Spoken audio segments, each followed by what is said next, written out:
The last thing I remember from my previous life was my wife Sarah smiling as she handed me a glass of wine. "Happy anniversary, honey," she said, her voice sweet as honey. I should have known something was wrong when she actually remembered our anniversary for the first time in 3 years. 20 minutes later, I was convulsing on our kitchen floor while Sarah stood over me, her face cold and emotionless. "I'm sorry, Marcus," she whispered, though she didn't look sorry at all. "But I can't keep pretending anymore. David and we're going to be together." David. My own brother. The last thought that flashed through my dying mind was how stupid I'd been to trust either of them. When I opened my eyes again, I was staring at my reflection in a police station mirror. But it wasn't my face looking back. It was Detective Jake Morrison's, a man 10 years younger with dark hair and sharp green eyes. Somehow, impossibly, I had been reborn in another man's body. "Morrison, you're getting the Williams case," Captain Rodriguez announced, dropping a thick file on my desk. 35-year-old male, found dead in his apartment 3 days ago. Suspicious circumstances. I opened the file and felt my blood run cold. There, staring back at me from the crime scene photos, was my own face. Marcus Williams, age 35, cause of death, poisoning. The irony wasn't lost on me. I was now tasked with investigating my own murder. "Any leads?" I asked, keeping my voice steady despite the surreal situation. "Wife reported him missing when he didn't come home from work. Says she was at her book club all evening. We're treating her as a person of interest, but she's got an alibi." Of course she did. Sarah had always been meticulous in her deceptions. "I'll need to interview her," I said, already knowing exactly what I'd find. "Already scheduled for this afternoon. You'll be working with Detective Elena Vasquez from the 12th Precinct." 2 hours later, I found myself sitting across from Sarah in the interrogation room. She looked perfectly composed, dressed in a black dress that was just the right amount of mourning appropriate. Her eyes were red-rimmed, but I could tell the tears were calculated. "Mrs. Williams," I began, studying her face, "I'm Detective Morrison. I'm sorry for your loss." "Thank you," she whispered, dabbing her eyes with a tissue. "I just can't believe he's gone." The performance was flawless. If I didn't know better, I might have believed her grief was genuine. "Can you tell me about your husband's state of mind recently? Was he depressed? Drinking more than usual?" Sarah shook her head. Marcus was going through a rough patch at work. He'd been talking about feeling overwhelmed, but I never thought. She trailed off, letting the implication hang in the air. Suicide. She was setting up a suicide narrative. Clever. "Mrs. Williams, the medical examiner found traces of ricin in your husband's system. That's not something typically available to the general public." For just a moment, I saw a flicker of panic in her eyes. Then she composed herself. "Ricin? I don't even know what that is." "It's a highly toxic substance derived from castor beans, very lethal in small doses." "Detective Morrison," she said, her voice becoming slightly sharper, "are you suggesting I poisoned my husband?" "I'm not suggesting anything, ma'am. I'm just trying to understand how this substance ended up in his system." That's when Detective Elena Vasquez entered the room. She was in her early 30s, with intelligent dark eyes and an air of quiet confidence. Something about her presence immediately put me at ease. "I'm sorry I'm late," Elena said, taking the seat beside me. "Traffic was murder." I caught her eye and saw something there, a sharp intelligence that told me she'd be a valuable partner. "Mrs. Williams," Elena continued, "we understand you were at your book club the evening your husband died. Can you provide us with the names of the other members?" Sarah rattled off several names, her composure returning. "We were discussing Gone Girl, actually. Quite fitting, don't you think?" The choice of book sent a chill down my spine. Sarah had always had a twisted sense of humor. After Sarah left, Elena turned to me with a skeptical expression. "That woman is lying through her teeth." What makes you say that? 20 years on the force teaches you to read people. She's performing grief, not feeling it. Plus, did you notice how she didn't ask any questions about the investigation? Most bereaved spouses want to know everything. Who found the body, what the timeline was, whether we have suspects. I had noticed. Sarah's lack of curiosity about the details was telling. There's something else, Elena continued, pulling out her notebook. I ran her alibi. The book club members confirmed she was there, but here's the interesting part. She arrived 30 minutes late and left early. Claims she had a headache. Enough time to swing by the apartment. Exactly. And get this, 3 of the book club members mentioned she seemed distracted, kept checking her phone. I leaned back in my chair, processing this information. In my previous life, I had been so trusting, so blind to Sarah's deceptions. Now, seeing the investigation from the outside, the evidence was overwhelming. We need to dig deeper into her background, I said. Check her finances, her phone records, see if she's been in contact with anyone suspicious. Elena nodded, then paused. Morrison, can I ask you something? You seem really invested in this case, more than usual. I had to be careful. Poisoning cases are personal to me. My father died the same way when I was a kid, never got justice. It wasn't entirely a lie. My father had died when I was young, though from cancer, not poison. But Elena seemed to accept the explanation. I'm sorry, she said softly. That explains the intensity. That evening, I found myself standing outside my former apartment building. The police tape was still up, and I could see the crime scene unit's lights through the windows. It was surreal, looking up at the place where I had died. Excuse me, are you with the police? I turned to see an elderly woman approaching. She was small and frail, with sharp eyes behind wire-rimmed glasses. Detective Morrison, I said, showing my badge. Did you know Marcus Williams? Oh, that poor boy. I'm Mrs. Chen. I live in 4B. Such a tragedy. Did you notice anything unusual the night he died? Mrs. Chen's expression darkened. That wife of his came home very late. I heard her in the hallway around 10:30, talking on her phone. She was whispering, but I heard her say something about it's done and he won't be a problem anymore. My heart raced. Are you certain about the time? Absolutely. I was watching the news, and they do the weather at 10:30. She was supposed to be at her book club, but there she was, coming home at the exact time the coroner says her husband died. This was it. The break we needed. The next morning, I presented Mrs. Chen's testimony to Elena. She whistled low. So much for the airtight alibi.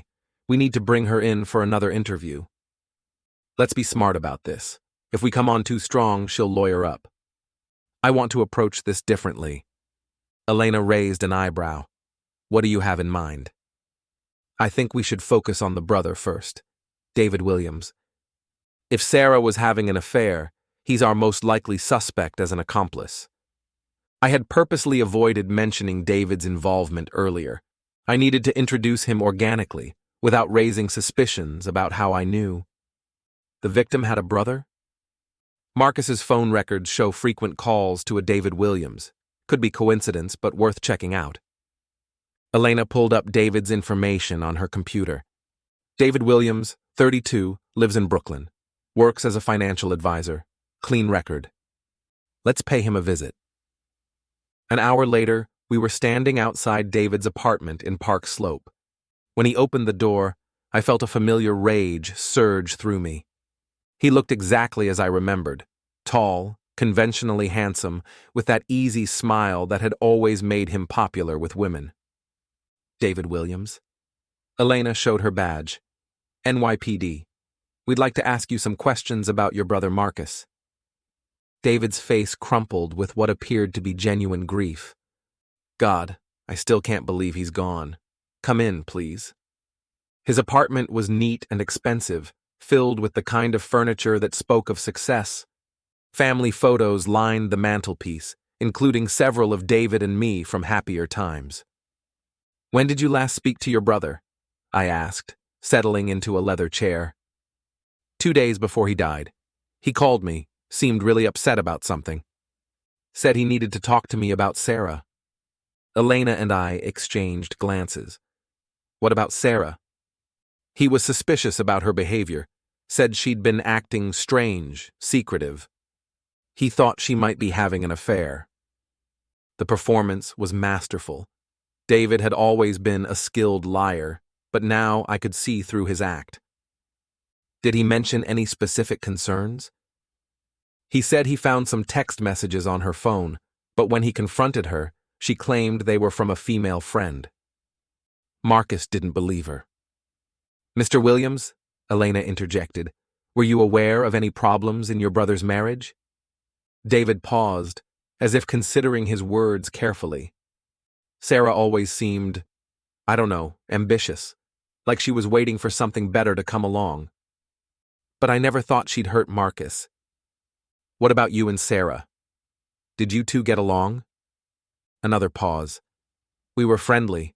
She's my sister-in-law, after all. But we weren't particularly close." I studied his face as he spoke. Every word was carefully chosen, every expression calculated.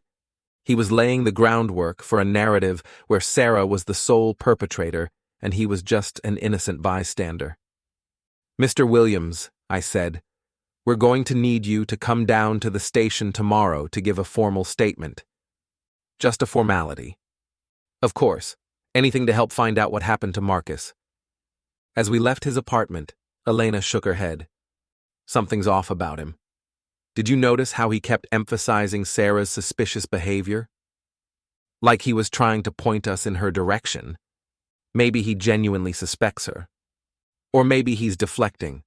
In my experience, when someone's that eager to point fingers, they're usually hiding something themselves." That evening, I decided to do something that would have been impossible in my previous life. I broke into David's apartment. Being a detective had its advantages, and I'd learned a few things about bypassing security systems. The apartment was dark and quiet. I made my way to David's home office, where I found his computer and began searching through his files. It didn't take long to find what I was looking for. Hidden in a folder labeled Tax Documents 2019 were dozens of photos of Sarah. Not innocent family photos, these were surveillance shots. Sarah leaving work, Sarah at the gym, Sarah meeting someone at a cafe. The timestamps showed they'd been taken over the course of several months, but it was the last folder that made my blood run cold. Insurance documents contained a detailed analysis of my life insurance policy, including information about payouts and beneficiaries. The policy was worth $2 million, with Sarah as the primary beneficiary. At the bottom of the folder was a document that made everything clear, a typed plan outlining exactly how they would poison me and make it look like suicide or an accident. The level of detail was chilling. They had researched ricin extensively, planned the timing around Sarah's book club alibi, and even discussed how to dispose of the poison afterward. I photographed everything with my phone, being careful not to disturb the original files. This was enough evidence to convict them both, but I needed to be careful about how I presented it. I couldn't exactly explain how I'd obtained it through illegal means. The next morning, Elena noticed my excitement immediately. "You look like you slept well." "I had an idea last night. What if we get a warrant to search David's apartment?" "On what grounds?" "Think about it. If Sarah was having an affair, and if David was involved, there might be evidence of their relationship.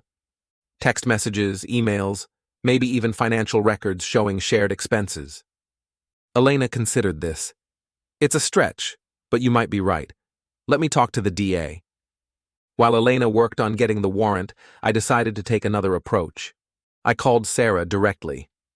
"Mrs. Williams, this is Detective Morrison. I was wondering if you'd be willing to come in for a follow-up interview. We have a few more questions." "Of course," she said, though I could hear the tension in her voice. "Is everything all right?" "Just routine. We want to make sure we haven't missed anything." 2 hours later, Sarah sat across from me in the same interrogation room. This time, she seemed less composed, more nervous. "Mrs. Williams, we've been looking into your husband's concerns about your behavior before his death. Several friends mentioned he seemed worried about your marriage."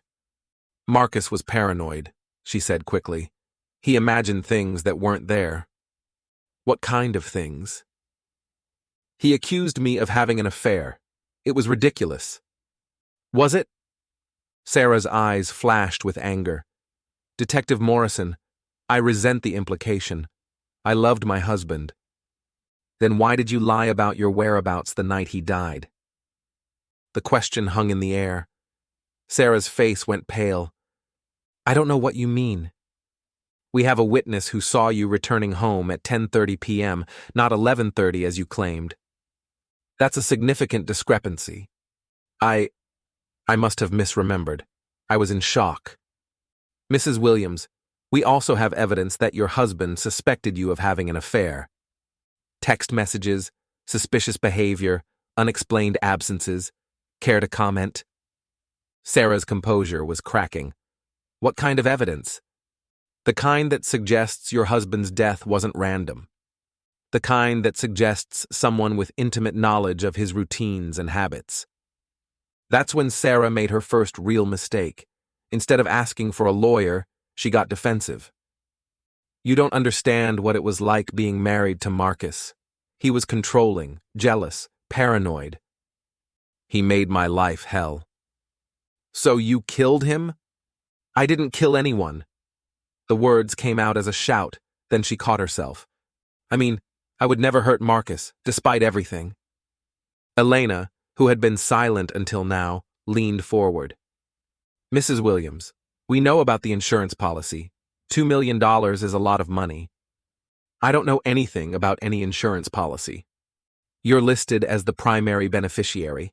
Are you telling us you weren't aware of a $2 million life insurance policy on your husband?" Sarah's story was unraveling, and she knew it. "I want a lawyer." "Of course. But before we end this interview, I have one more question. What's your relationship with David Williams?" The question hit like a physical blow. Sarah's face went white. "He's my brother-in-law." "Nothing more?" "I don't know what you're implying." "I'm not implying anything. I'm asking directly. Are you having an affair with your husband's brother?" Sarah stood up abruptly. "I'm done talking. I want my lawyer now." After Sarah left, Elena turned to me with admiration. "That was brilliant. Did you see her face when you mentioned David? She practically confessed." "The affair is the missing piece. If we can prove they were working together, we have motive, means, and opportunity." "The warrant came through," Elena said, checking her phone. "We can search David's apartment tomorrow morning." That night, I couldn't sleep. Being so close to justice for my own murder was both exhilarating and terrifying. I kept thinking about Sarah's performance, how she'd managed to fool me for so long in my previous life. I had been a software engineer, good at my job, but terrible at reading people. I'd believed Sarah when she said she loved me, believed her explanations for her absences, her mood swings, her growing distance. Even when friends tried to warn me, I'd defended her. Now, with the clarity of hindsight and the investigative skills of Detective Morrison, I could see how obvious her deception had been. The late nights, working, the new clothes and expensive perfume, the way she'd started picking fights over trivial matters, all classic signs of infidelity. But knowing about the affair was one thing. Proving murder was another entirely. The next morning, Elena and I arrived at David's apartment with a search warrant and a forensics team. David opened the door with a confused expression. "Detective Morrison? What's going on?" "We have a warrant to search your apartment, Mr. Williams. We're looking for evidence related to your brother's death." "I don't understand. I thought Sarah was your suspect." "We're exploring all possibilities." David stepped aside, but I could see the panic in his eyes. He was trying to calculate whether he'd hidden everything well enough. The forensics team went to work immediately. Within an hour, they'd found Sarah's DNA on David's sheets, her hair in his shower drain, and traces of ricin in a small vial hidden behind books in his study. "David Williams," Elena said, reading him his rights. "You're under arrest for the murder of Marcus Williams." "This is insane," David protested as she cuffed him. "I didn't kill my brother." "Then explain the ricin in your apartment. Explain your girlfriend's DNA in your bed." "She's not my girlfriend. Sarah and we're just friends." "Friends who sleep together? Friends who research poison together?" "We found your computer files, David. The insurance analysis, the surveillance photos, the entire plan." David's face went ashen. "You don't understand. It wasn't supposed to happen like this." "Then how was it supposed to happen?" "Sarah said Marcus was abusive. She said he was threatening her, that she was afraid for her life. She just wanted to leave him, but he said he'd kill her if she tried." The lies came tumbling out, a carefully constructed narrative designed to paint Sarah as the victim and David as the reluctant accomplice. But I could see through it all now. "Mr. Williams," I said, stepping closer, "we have evidence that you and Sarah planned this murder together. You researched the poison, you provided the ricin, and she administered it. This isn't about abuse. It's about $2 million in life insurance money. You can't prove that." "Actually, we can. See, the beautiful thing about murder conspiracies is that they require trust. And trust leaves evidence, phone records, financial transactions, hotel receipts. We're going to find it all." David's expression changed from panic to something darker. "You think you're so smart, don't you? You think you understand everything." "I understand enough." "Do you? Do you really think Sarah cared about the money? Do you think I needed $2 million? I felt a chill run down my spine. "What are you talking about?" "Sarah didn't kill Marcus for money, Detective. She killed him because she enjoyed it. Because she wanted to see if she could get away with it. The insurance money was just a bonus." Elena and I exchanged glances. "You're saying your sister-in-law is a psychopath?" "I'm saying Sarah Williams is the most dangerous person you'll ever meet. And if you think you can control her, you're about to learn the same lesson Marcus did." David's words haunted me as we processed him at the station. The idea that Sarah had killed me, not just for money, but for the thrill of it, added a new dimension to the case. It also made her more dangerous than I'd initially realized. "We need to bring her in," Elena said. "With David's confession and the physical evidence, we have enough to charge her. She's already lawyered up. This is going to be complicated." "Maybe, but we've got a strong case. The DNA evidence alone is damning." That afternoon, Sarah arrived at the station with her lawyer, a sharp-dressed woman in her 50s who looked like she'd handled plenty of high-profile cases. "My client is here voluntarily," the lawyer announced. "She's prepared to answer questions about the allegations against her." Sarah looked different. Gone was the grieving widow act. She sat across from us with a cold, calculated expression, as if she were playing a game of chess and considering her next move. "Mrs. Williams," I began, "your brother-in-law David has been charged with your husband's murder. He's made some interesting statements about your involvement." "David is a weak man," Sarah said calmly. "He's trying to save himself by blaming me. He claims you seduced him into helping you kill your husband." "David seduced me. He told me he'd been in love with me for years, that Marcus didn't deserve me. I was vulnerable, lonely. I made a mistake." The lawyer nodded approvingly. Sarah was already setting up her defense, the manipulated woman, the victim of a scheming brother-in-law. "What about the ricin found in David's apartment?" "I don't know anything about that. Your DNA was found in his bedroom. I never denied having an affair with David, but that doesn't make me a murderer." Elena leaned forward. "Mrs. Williams, we have evidence that you and David researched ricin together. We have your search history, your text messages, your financial records showing purchases of materials used to create the poison. For the first time, Sarah's composure cracked slightly. You're fishing, are we?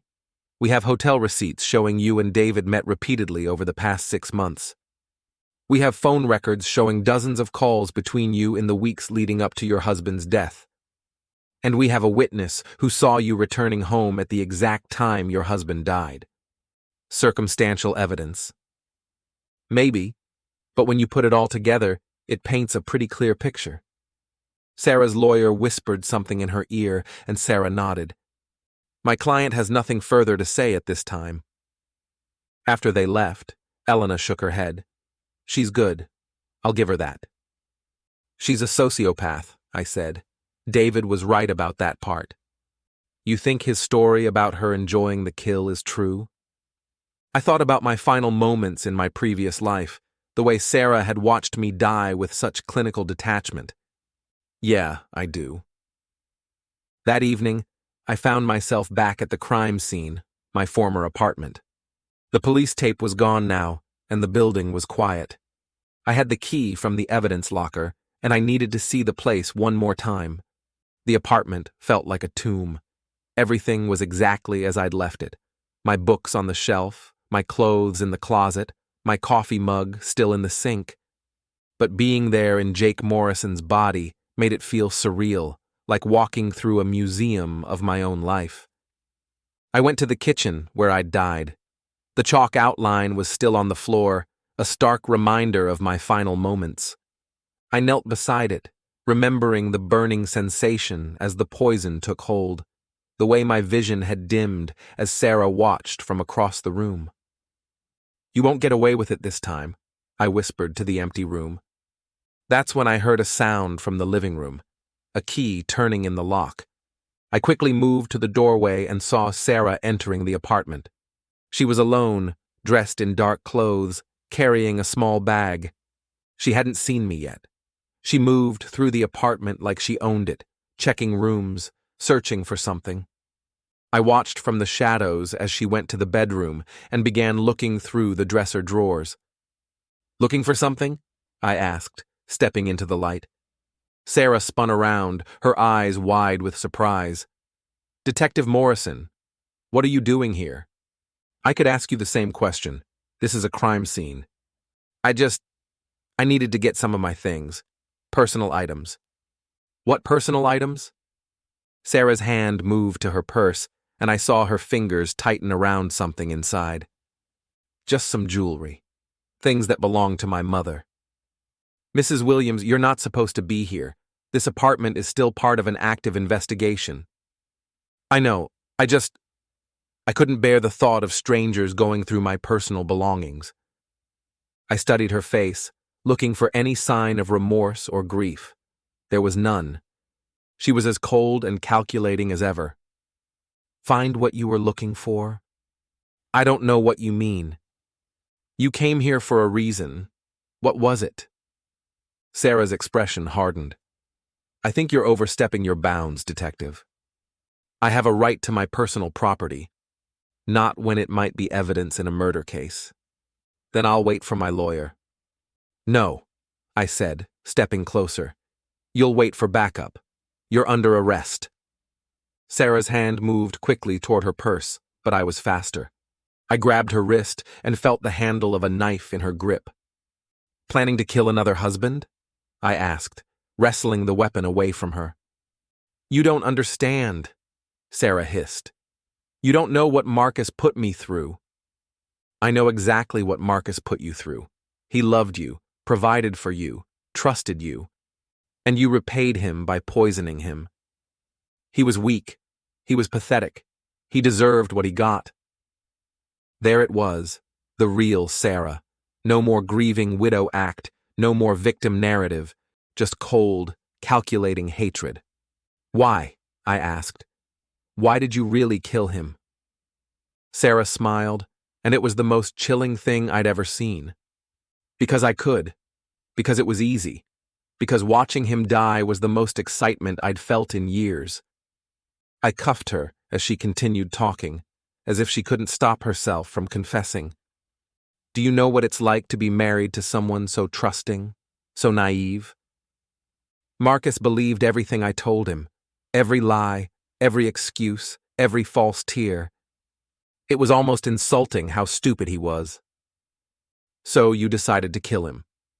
I decided to see if I could get away with it, and I would have, if it weren't for David's weakness. He was supposed to be smart, but he kept evidence like a souvenir. Pathetic. By the time backup arrived, Sarah had confessed to everything. The affair, the planning, the poison, even her enjoyment of watching me die. Elena arrived with the arrest warrant, and we formally charged Sarah with first-degree murder. The trial began 3 months later. Sarah's lawyer tried to paint her as a victim of domestic abuse, but the evidence was overwhelming. The jury heard about the affair, the insurance money, the detailed planning, and most damning of all, Sarah's own words when she'd confessed to me in the apartment. David testified against her, hoping for a reduced sentence. He painted a picture of Sarah as a manipulative sociopath who had seduced him into helping her commit murder. His testimony was devastating. She told me she fantasized about killing him, David said from the witness stand. She said she dreamed about different ways to do it. Poison was just the method she chose. The prosecution played recordings of Sarah's phone calls from jail, where she'd bragged to other inmates about outsmarting the police. She'd thought she was untouchable, that her charm and intelligence would get her out of any situation. Elena and I testified about our investigation, about the evidence we'd found, about Sarah's behavior during questioning. The jury listened with expressions of disgust and disbelief. But it was Mrs. Chen, the elderly neighbor, who provided the most powerful testimony. Her description of hearing Sarah on the phone saying, "It's done," and "he won't be a problem anymore," was the final nail in the coffin. The defense tried to argue that Sarah had been coerced by David, that she was afraid for her life. But the evidence of her planning and participation was too strong. After 3 days of deliberation, the jury returned with a verdict: guilty of first-degree murder. Sarah showed no emotion as the verdict was read. She sat perfectly still, her face a mask of indifference. "Sarah Williams," the judge said, "you have been found guilty of the premeditated murder of your husband. You orchestrated his death with cold calculation and showed no remorse for your actions. I hereby sentence you to life in prison without the possibility of parole." As the bailiff led Sarah away, she turned to look at me one last time. Her eyes were empty, soulless. She mouthed a single word: "Goodbye." David received 20 years for his role in the murder. His cooperation with the prosecution had earned him a reduced sentence, but he would still spend the best years of his life in prison. After the trial, Elena and I found ourselves at a bar near the courthouse, celebrating our victory. The case had brought us closer together, and I found myself genuinely caring about her opinion. "You know," Elena said, raising her glass, "this was one of the most satisfying cases I've ever worked. Usually, there's some doubt, some question about whether we got it right. But with Sarah Williams, there was no doubt. She was pure evil." "She was a predator," I agreed. "Marcus never had a chance." "You know what bothers me most? She enjoyed it. The planning, the execution, the aftermath. She got off on the power." I nodded, thinking about my final moments in my previous life. Sarah had indeed enjoyed watching me die. "What do you think happens to people like that?" Elena asked. "What makes someone so completely without conscience?" "I don't know. Some people are just born broken." Elena studied my face. "You know, Morrison, throughout this entire case, you seemed to have an unusual understanding of the victim. It was like you knew him personally." My heart skipped a beat. "What do you mean?" "The way you talked about him, the way you understood his relationship with his wife. Most detectives approach cases more objectively, but you seemed to really empathize with Marcus Williams." I had to be careful here. "Like I said, My father's death made me sensitive to poisoning cases. And Marcus reminded me of myself in some ways, trusting, maybe too trusting. Elena accepted this explanation, but I could see she was still curious. Over the months we'd worked together, I'd grown to respect her instincts, and I had a feeling she sensed there was more to my story. "Well," she said, finishing her drink, "whatever your reasons, you did right by Marcus Williams. He got justice." "Yes," I said quietly. "He did." 6 months after the trial, I was settling into my new life as Detective Jake Morrison. The memories of my previous life were still vivid, but they felt more like scenes from a movie than personal experiences. I had a new identity, a new purpose, and most importantly, a new chance at love. Elena and I had begun dating shortly after the trial ended. She was everything Sarah had never been: honest, compassionate, genuinely caring. She made me laugh, challenged me intellectually, and never made me feel like I was walking on eggshells. "You know," she said one evening as we walked through Central Park, "I've been thinking about the Williams case." "What about it?" "Something Sarah's lawyer said during the trial. She mentioned that Sarah had been researching other cases, other murders, like she was studying them." I felt a chill. "What kind of cases?" "Unsolved poisoning cases from other states. The lawyer was trying to argue that Sarah was just curious about crime, not planning anything. But what if she was planning something? What are you suggesting? What if Marcus Williams wasn't her first victim?" The thought had occurred to me, but I'd pushed it aside. Now, hearing Elena voice it, I realized we might have only scratched the surface of Sarah's crimes. "We should look into it," I said. "I already am. I've been reaching out to detectives in other jurisdictions, seeing if they have any unsolved cases that might match Sarah's pattern." "Find anything?" "Maybe. There's a case in Chicago from 2 years ago. A woman named Jennifer Walsh died of poisoning, and her husband collected a substantial life insurance payout. But here's the interesting part. The husband had a girlfriend who worked as a nurse. She had access to medical supplies, knowledge of drugs and poisons." "You think Sarah might have been involved?" "I think Sarah might have been the girlfriend. Jennifer Walsh's husband described his girlfriend as a tall brunette named Susan, who worked at a hospital. No last name, no contact information. She disappeared right after Jennifer's death." I felt sick. If Elena was right, Sarah had been killing people for years, perfecting her technique, learning from each murder. "We need to investigate this." "I've already put in a request to interview Jennifer Walsh's husband. He's in prison now for his wife's murder, but he might be willing to talk about his mysterious girlfriend." 2 weeks later, Elena and I sat across from Thomas Walsh in the visiting room of Stateville Correctional Center. Walsh was a broken man, serving life without parole for a crime he swore he didn't commit. "I didn't kill Jennifer," he said for the 100th time. "It was Susan who did it. She convinced me that Jennifer was going to leave me, that she was having an affair.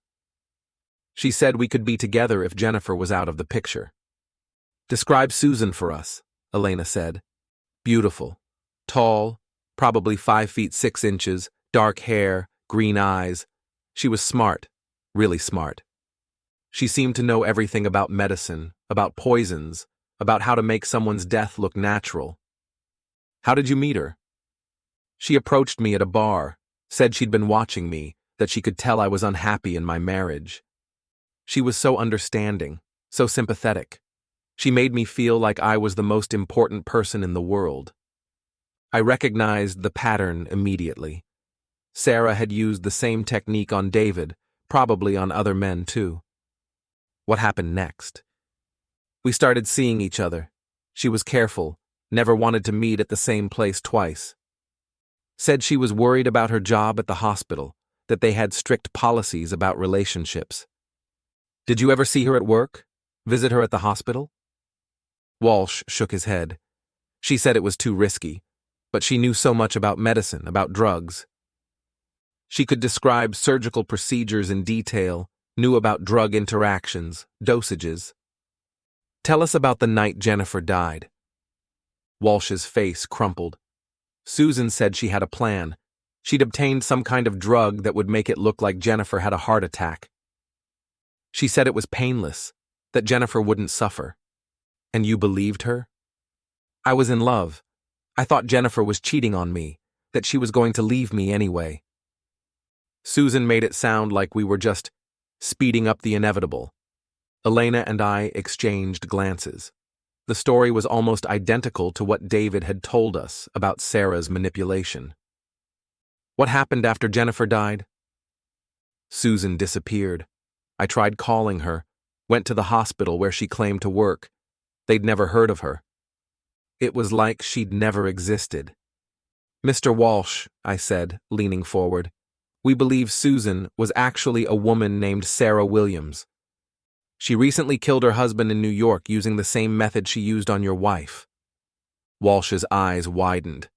You caught her? She's serving life without parole. For the first time since we'd entered the room, Walsh smiled.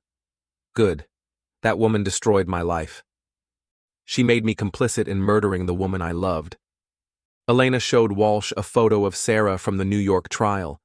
His reaction was immediate and visceral. That's her. That's Susan. My God, she looks exactly the same. Mr. Walsh, we're going to reopen your case. With Sarah's conviction and her pattern of behavior, we might be able to get your conviction overturned. Walsh began to cry. I've been in here for 3 years for a crime I didn't commit. That woman, she's a monster. The revelation that Sarah had been killing people for years changed everything. Elena and I spent the next several months working with law enforcement agencies across the country, identifying other potential victims. The pattern was always the same. Sarah would target married men who seemed unhappy or vulnerable. She'd seduce them, convince them their wives were cheating or planning to leave, then offer a solution that involved poison. After the murder, she'd disappear, leaving her accomplice to face the consequences alone. We found evidence of at least 6 murders across 4 states, spanning nearly a decade. Sarah had been perfecting her technique, learning from each kill, becoming more sophisticated in her methods. She's a serial killer, Elena said one evening as we reviewed the case files. But not in the traditional sense. She used other people to do her killing for her. A puppet master, I agreed. She found weak men, manipulated them into committing murder, then disappeared before she could be caught. Until she got greedy with Marcus Williams. The insurance money was too tempting to walk away from. I nodded, though I knew the real reason Sarah had stayed with me. She genuinely enjoyed the psychological torture of being married to someone she planned to kill. The long game had appealed to her more than a quick disappearance. We need to contact the families of her other victims, Elena said. They deserve to know the truth. Over the following weeks, we reached out to the families of Sarah's victims. The conversations were heartbreaking. Wives who'd been told their husbands were murderers, children who'd grown up believing their fathers were killers. Mrs. Jennifer Walsh, Thomas's mother, broke down when we told her the truth about her son's case. I knew Tommy didn't kill Jennifer, she sobbed. He loved her so much. But the evidence was so overwhelming, and he kept talking about this woman Susan who'd convinced him to do it. Everyone thought he was making her up. We're working with the Illinois DA's office to get his conviction overturned, Elena assured her. He should be released within the next few months. Similar conversations took place with families across the country. Men who'd been serving life sentences for murders they'd been manipulated into committing. Families torn apart by Sarah's web of lies and manipulation. A year after Sarah's conviction, I found myself back in the courtroom where she'd been sentenced. This time, she was being charged with 6 additional counts of first-degree murder. The evidence was overwhelming. DNA evidence, witness testimony, financial records showing her movements between states. Sarah had aged poorly in prison. Her once perfect appearance had deteriorated, and she looked older than her 33 years. But her eyes still held that same cold intelligence, that calculating cruelty. Mrs. Williams, the judge said, you stand accused of orchestrating the murders of 6 additional victims across multiple states. How do you plead? Sarah's lawyer whispered in her ear, but she pushed him away. Standing up, she looked directly at me with a slight smile. Not guilty, she said. Not guilty to all charges. The trial lasted 2 months. One by one, her surviving accomplices testified against her. Thomas Walsh, released from prison and granted immunity, described how Sarah had manipulated him into killing his wife. Similar testimony came from men in Ohio, Florida, and California. The prosecution painted a picture of Sarah as a calculating predator who had spent years perfecting her technique. She'd study her targets, learn their vulnerabilities, then exploit them with surgical precision. Sarah Williams is not just a murderer, the prosecutor said in his closing argument. She's a predator who turns good people into killers. She destroys not just her victims, but their families, their communities, everyone touched by her web of lies. The defense tried to argue that Sarah was a victim herself, that she'd been abused and traumatized into her behavior. But the evidence of her calculated planning, her enjoyment of the murders, her complete lack of remorse, made such arguments ring hollow. The jury deliberated for less than 2 hours before returning guilty verdicts on all counts. This time, when the judge sentenced Sarah to 6 additional life sentences, she smiled. Actually smiled. Your Honor, she said when asked if she had anything to say, I regret nothing. Every one of those people deserved what they got. They were weak, pathetic, easily manipulated. The world is better off without them. The courtroom erupted in gasps and angry murmurs. Even Sarah's lawyer looked shocked by her statement. Furthermore, Sarah continued, I want Detective Morrison to know that I know who he really is. I know what he did to deserve what I gave him, and I know he'll never truly be free of me. My blood ran cold. Sarah's eyes locked with mine, and I saw something there that terrified me. Recognition. Somehow, impossibly, she knew. She knew I was Marcus Williams. The judge gavelled for order and quickly ended the proceedings. As Sarah was led away, she turned back one last time and mouthed words that only I could see. Hello, husband. That night, I couldn't sleep. Elena noticed my distress and tried to comfort me, but I couldn't explain what was really troubling me without revealing my secret. She's just trying to get under your skin, Elena said. Psychopaths like Sarah always try to have the last word, to maintain some sense of control even when they've lost everything. Maybe, I said, but I wasn't convinced. The next morning, I received a call from the prison. Sarah had requested to speak with me. Against my better judgment, I agreed to visit her. The maximum security facility where Sarah was being held was a fortress of concrete and steel. She was brought to the visiting room in shackles, her orange jumpsuit a stark contrast to the elegant clothes she'd once worn. Detective Morrison, she said, settling into the chair across from me. Or should I call you Marcus? My heart pounded, but I kept my expression neutral. I don't know what you're talking about. Oh, but you do. You see, I've had a lot of time to think in here, to remember details I'd forgotten, and I remembered something very interesting about the night you died. The night Marcus Williams died. Yes. You see, as you were dying, you said something that's been bothering me. You said, I'll find a way to make you pay for this. I felt a chill run down my spine. I had no memory of saying those words, but it was possible. And then, Sarah continued, a few months later, this dedicated detective appears, unusually invested in solving your murder.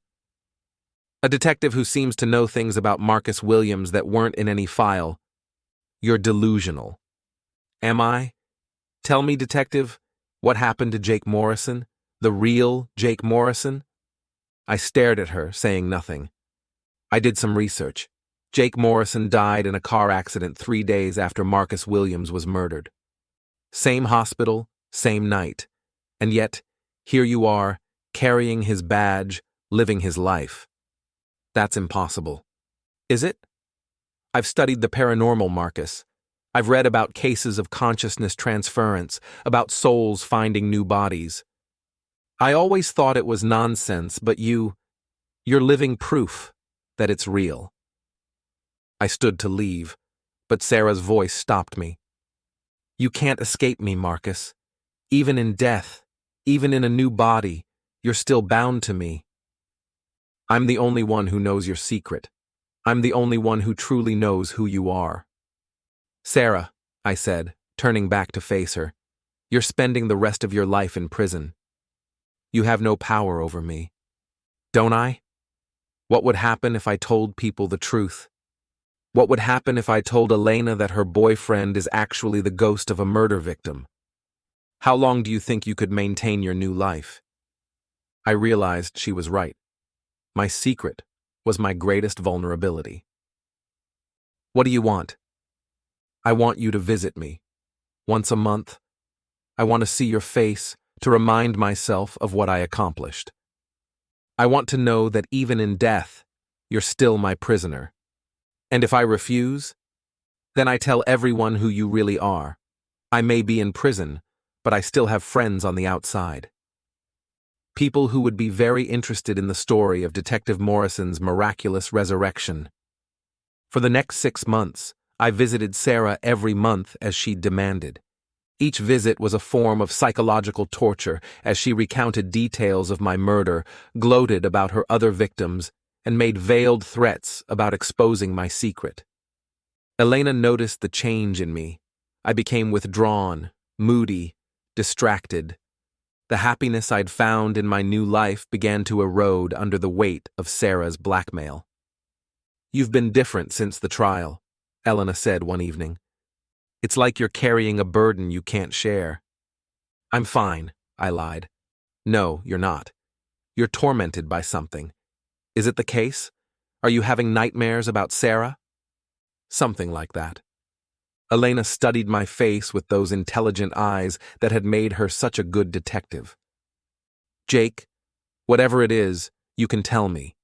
We're partners, in life and in work. There's nothing you could say that would change how I feel about you. I wanted to believe her, but I couldn't take the risk. If I told Elena the truth, I'd lose everything I'd built in this new life. That night, I made a decision. I had to find a way to end Sarah's hold over me, once and for all. I began researching Sarah's time in prison, looking for any vulnerabilities I could exploit. That's when I discovered something interesting. She'd been corresponding with someone on the outside. A man named Robert Chen, who'd been writing to her regularly since her conviction. Chen was a criminology professor at Columbia University, someone who studied serial killers and their psychology. But his letters to Sarah weren't academic. They were personal, almost romantic. I dug deeper into Chen's background and found something troubling. He'd been obsessed with Sarah's case, had written articles about her methods, had even given interviews defending her actions. He believed she was a misunderstood genius, a victim of circumstance.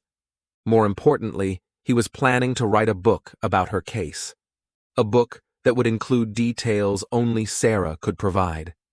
I realized this was my opportunity. If I could prove that Sarah was manipulating Chen, using him to potentially continue her crimes from prison, I might be able to have her placed in solitary confinement, cutting off her ability to communicate with the outside world. I approached Elena with my concerns about Chen, framing it as a potential security risk rather than a personal vendetta. You think Sarah is manipulating this professor? Elena asked, reviewing the letters I'd obtained through legal channels. Look at the progression of his letters. They start academic, but by the end, he's talking about helping her get the recognition she deserves and making sure her story is told properly. That's not necessarily criminal. No, but this is... I showed her Chen's most recent letter, where he'd written about visiting certain locations where Sarah's victims had lived. He's retracing her steps, documenting her methods. What if he's not just writing about her crimes? What if he's planning to continue them? Elena's expression grew serious. You think he's going to copycat her murders? I think Sarah is turning him into another accomplice.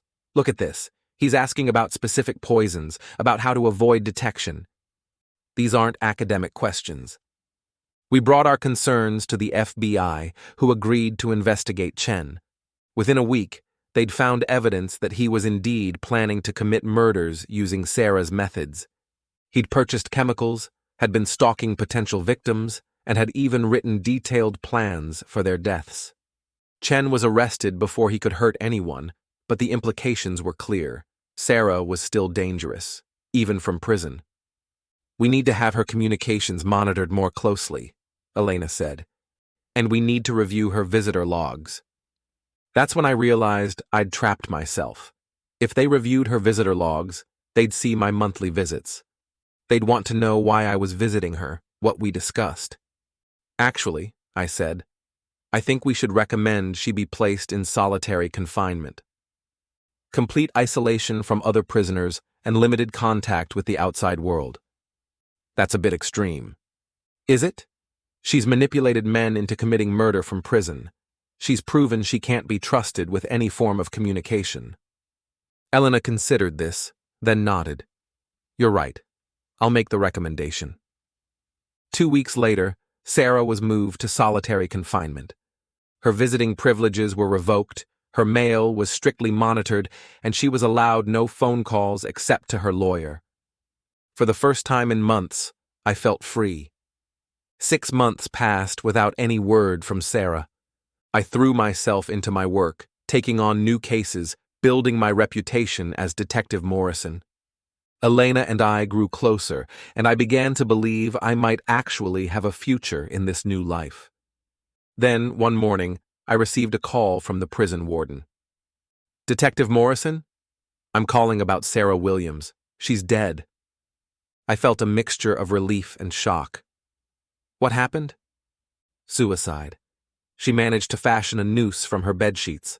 Guards found her this morning. Any note? Actually, yes. She left a letter addressed to you. My blood ran cold. To me? Detective Morrison, NYPD. She was very specific about the name and title. I drove to the prison immediately. The warden handed me the letter, sealed in an evidence bag. I haven't opened it, he said. But given your history with the case, I thought you should see it first. I took the letter to my car and, with shaking hands, opened it. Sarah's handwriting was neat and precise, even in death. Dear Marcus, by the time you read this, I'll be gone. But don't think for a moment that this means you've won. You see, I've left one final gift for you, a confession. A detailed confession about everything I've done, everyone I've killed, and most importantly, about the detective who wasn't really a detective.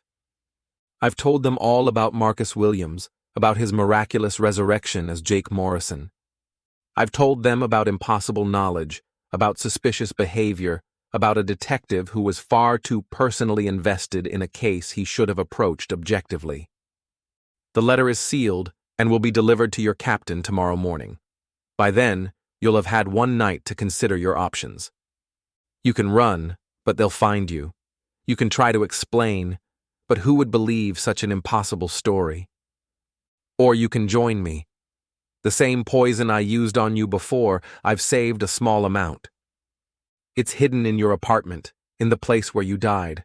One final reunion, husband and wife, murderer and victim. You never could escape me, Marcus. Not in life, not in death, not in whatever strange existence you've created for yourself. I am your fate, your destiny, your ending, forever yours, Sarah. I sat in my car, staring at the letter, feeling the walls of my new life crumbling around me. She'd found a way to destroy me, even in death. I drove straight to my old apartment, using the key I'd never returned to evidence. The place was empty now, cleaned and ready for new tenants. But I knew where Sarah would have hidden the poison. I found it in the kitchen cabinet, behind the spice rack, a small vial of clear liquid, enough to kill me a second time. I held the vial up to the light, considering my options. I could drink it, as Sarah had suggested, end this impossible existence and whatever complications were about to unfold. Or I could fight, try to find a way to survive the exposure of my secret. My phone buzzed. A text from Elena. "Dinner tonight? I have something important to tell you." I thought about Elena, about the life we'd built together, about the cases we'd solved, the justice we'd brought to victims and their families. Was all of that worth preserving, even if it meant living a lie? I made my decision. I poured the poison down the sink and watched it disappear down the drain. Whatever came next, I would face it as Jake Morrison. The next morning, I arrived at the precinct early. Captain Rodriguez was already in his office, and I could see he had an envelope on his desk, Sarah's final letter. "Morrison," he called out, "I need to see you." I walked into his office, prepared for the end of my career, my freedom, my life. "Sit down," Rodriguez said, opening the envelope. "I received a very strange letter this morning, from Sarah Williams." He read the letter silently, his expression growing more confused with each paragraph. "Morrison, this is completely insane. She's claiming you're actually the ghost of Marcus Williams, that you died and came back in another man's body." "That's impossible," I said calmly. "Of course it's impossible. The woman was clearly completely delusional. Paranoid schizophrenia, probably brought on by the stress of solitary confinement." Rodriguez tossed the letter in the trash. "I'm not even going to file this. It's the ravings of a madwoman." I felt a wave of relief wash over me. "Sir, should I be concerned about what? About the fantasy delusions of a convicted serial killer?" "Morrison, you solved the biggest case of your career. You brought a monster to justice. Don't let her final attempt at manipulation get to you." "Yes, sir." "In fact, I have good news. IAB has reviewed the Williams case, and they're recommending you for a commendation. Excellent police work." I left Rodriguez's office feeling like I'd been given a second chance at my second chance. Sarah's final gambit had failed because the truth was too impossible to believe. That evening, I met Elena at our favorite restaurant. She seemed nervous, excited about something. "Jake," she said, taking my hand across the table, "I have something to tell you." "What is it?" "I'm pregnant." The words hit me like a physical blow. In my previous life, Sarah and I had tried for years to have children. She'd always claimed she wanted a baby, but I now realized she'd been secretly taking birth control, never intending to start a family with me. "Are you happy?" Elena asked, misinterpreting my stunned expression. I'm thrilled," I said, and realized I meant it. "A baby. Our baby. I know we haven't talked about marriage, but Jake, I love you. I want to build a life with you, raise this child together." I looked at Elena, beautiful, intelligent, honest Elena, and felt something I'd never experienced in my previous life. Complete, unconditional love. "Marry me," I said suddenly. "What?" "Elena Vasquez, will you marry me?" She started crying, laughing, nodding all at once. "Yes, yes, of course, yes." As we kissed across the table, I felt the final chains of my previous life breaking away. Marcus Williams was truly dead. Detective Jake Morrison was truly alive. 5 years later, I stood in the backyard of our house in Queens, watching Elena push our daughter Emma on the swing set. At 3 years old, Emma had her mother's dark eyes and infectious laugh. "Higher, Daddy," Emma called out as I approached. "Higher it is, sweetheart," I said, taking over from Elena. "The Morrison family looks happy," Elena said, leaning against me. "Are you happy, Jake?" "Happier than I ever thought possible," I said, and meant it. I'd built a good life as Detective Morrison. I'd solved dozens of cases, saved lives, brought justice to victims and their families. I'd found love with Elena, started a family, created something real and meaningful. Sarah Williams was gone, buried in an unmarked grave in a prison cemetery. Her victims had found peace. Their families had found closure. The men she'd manipulated had served their time and were rebuilding their lives. Sometimes, late at night, I still thought about my previous life as Marcus Williams. But those memories felt distant now, like scenes from a movie I'd watched long ago. My real life was here, now, with Elena and Emma. "Come on," Elena said, taking Emma's hand. "Let's go inside. I'm making your favorite dinner." As we walked toward the house, Emma skipping between us, I realized that sometimes the best justice isn't revenge. It's building something better from the ashes of what was destroyed. I was Marcus Williams, but I was also Jake Morrison. I was a victim, but I was also a survivor. I was a dead man, but I was also very much alive. And for the first time in 2 lifetimes, I was truly free.